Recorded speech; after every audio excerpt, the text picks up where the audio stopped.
அனைவருக்கும் வணக்கம். தினம் ஒரு ஆசன பயிற்சியில் பார்த்தீங்கன்னா இன்னைக்கு நம்ம செய்யக்கூடிய ஒரு ஆசனம் மச்சாசனம். மீன் போன்ற ஒரு அமைப்பு. இந்த மச்சாசனுடைய பயன்கள் பார்த்தீங்கன்னா ஒரு எண்ணற்ற பயன்கள் இதில் இருக்குது. அதாவது நுரையீரலுக்கு அதிக அளவான ஆக்சிஜனை இது கொடுக்கும்.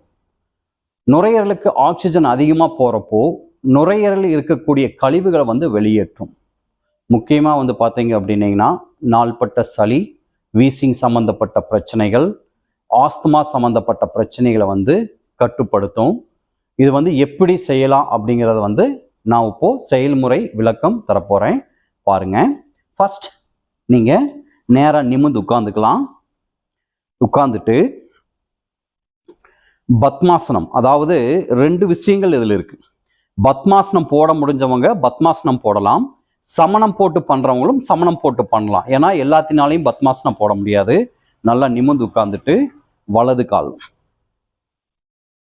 மேலே நல்லா நிமிர்ந்து உட்காந்துக்கோங்க. இடது காலை தூக்கி அதுக்கு மேலே பத்மாசனம் போட்டு நல்லா நிமிர்ந்து உட்காந்து உங்களுடைய கைகளை மெதுவாக பின்னோக்கி பேலன்ஸுக்காக வச்சு முதல்ல படுத்துக்கோங்க. படுத்து இந்த 2 கால்களும் கீழே முட்டி இருக்கணும். உங்களுடைய கைகள் பார்த்தீங்க அப்படின்னீங்கன்னா பின்னோக்கி, அதாவது 1 பின்னோக்கி வச்சு தலைப்பகுதி உள்ள. உங்களுடைய கைகளை உங்களுடைய கால் விரல்களை வச்சு நல்லா கீழே இழுத்துக்கணும். முழங்கை கீழே முட்டும். அப்படி பார்க்குறப்ப பார்த்தீங்கன்னா நுரையீரல் நன்றாக விரியும் தன்மையை கொடுக்கும். ஆக்சிஜன் அதிகமாக நுரையீரலுக்கு கிடைக்கும். இது ஒரு 10 எண்ணிக்கை.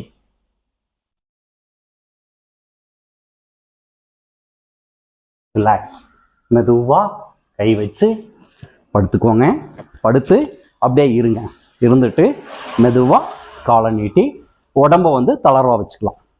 தளர்வாக வச்சு நல்லா மூச்சை இழுத்து மெதுவாக விட்டுக்கலாம். இது மச்சாசனம். அப்புறம் மெதுவாக எழுந்திரிச்சுக்கோங்க. இப்போது சப்போஸ் எங்களால் பின்பக்கம் வளைய முடியல, பத்மாசனம் போட முடியலைங்க அப்படிங்கிறவங்க சமணம் போட்டுக்கோங்க. போட்டுட்டு பின்பக்கம் ஒரு உங்களுடைய தலகாணி அந்த மாதிரி ஏதாச்சும் ஒன்று நீங்கள் சின்ன மெத்தை இருக்கும் இல்லைங்களா, அதை பின்பக்கமாக வச்சுக்கலாம். வச்சுட்டு நீங்கள் மெதுவாக கையை ஊனி அதே மாதிரி படுத்துக்கலாம். அதாவது இந்த சைடு ஒரு தலகாணி வச்சுக்கோங்க. உங்களுக்கு எவ்வளோ ஹைட்டு தேவைப்படுதோ அந்த அளவுக்கு வச்சுக்கோங்க. வச்சிட்டிங்கன்னா அதாவது வயிற்றுப்பகுதி நம்மளுடைய உடல் பகுதி மேலே போயிடும். அப்போ என்ன ஆகும் அப்படிங்கிறப்போ மெதுவாக நீங்கள் தலையை பின்னாடி கொண்டு போய்க்கலாம். கொண்டு போய் கையில் வச்சுக்கலாம்.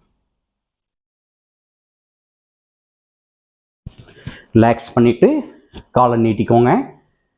மெதுவாக மூச்சை இழுத்து மெதுவாக விடணும். அப்புறம் மெதுவாக நீங்கள் இடது பக்கம் திரும்பி எந்திரிச்சுக்கலாம். நான் சொன்னது 2 நிலைகள் சொல்லியிருக்கிறேன். பத்மாசனா வர்றவங்க எங்களால் செய்ய முடியும் அப்படிங்கிறவங்க பத்மாசனா போட்டு பண்ணிக்கலாம். எங்களால் பத்மாசனா போட முடியாது, பின்பக்கம் வளைய முடியாது அப்படிங்கிறவங்க சமணம் போட்டு தலகாணி இடுப்பு பக்கம் வச்சு அப்படியே பின்னாடி சாஞ்சிங்கனாலே உங்களுக்கு நுரையீரல் நன்றாக விரியும் தன்மையை கொடுக்கும். டெய்லியும் வெறும் வயிற்றுல செய்யுங்க. அதே மாதிரி இந்த இதயம் சம்பந்தப்பட்ட பிரச்சனைகள் இருக்கிறவங்க யோகா ஆசிரியர் துணை கொண்டு செய்யணும். மீண்டும் நாளை சந்திப்போம். நன்றி, வணக்கம்.